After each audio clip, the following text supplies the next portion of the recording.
ओम शांति। होली हंस में एक बार फिर से आपका स्वागत है। आज बाबा की 28/1/74 की अव्यक्त मुरली की कुछ शिक्षाएं बाबा के द्वारा बच्चों को दी गई हैं। एक बच्चे को मनोहर शिक्षाएं देते हुए रूहानी पिता परमात्मा शिव बोले, बच्चे, तुम युद्ध स्थल पर उपस्थित रूहानी योद्धा हो।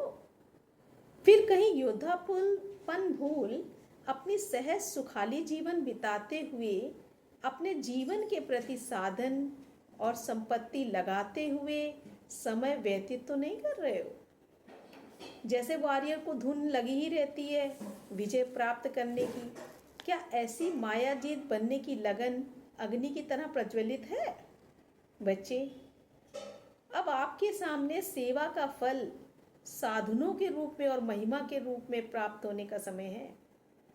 महिमा भी होगी, साधन भी उपलब्ध होंगे, क्योंकि बाबा की बच्चों की महिमाएं तो होने लगी, साधन भी उपलब्ध होने लगे। उनमें कहीं खो मत जाना, बाबा यही शिक्षा दे रहे हैं। इस समय अगर यह फल स्वीकार कर लिया तो फिर कर्मातीत स्टेज का फल, संपूर्ण तपस्वीपन का फल और अतीन्द्रिय सुख की प्राप्ति का फल प्राप्त नहीं हो सकेगा। कोई भी आधार पर जीवन का आधार नहीं होना चाहिए, अथवा पुरुषार्थ भी कोई भी आधार पर नहीं होना चाहिए।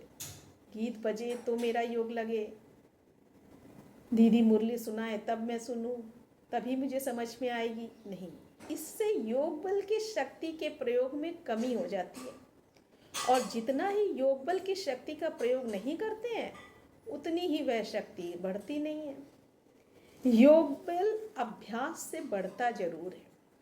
जैसे कोई भी बात सामने आती है तो स्थूल साधन फौरन ध्यान में आ जाते हैं, लेकिन स्थूल साधन होते हुए भी ट्रायल यानी प्रयत्न योग बल का ही करना है।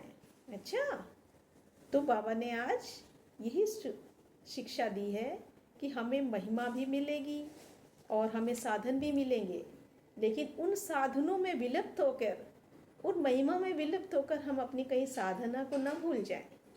अच्छा, ओम शांति।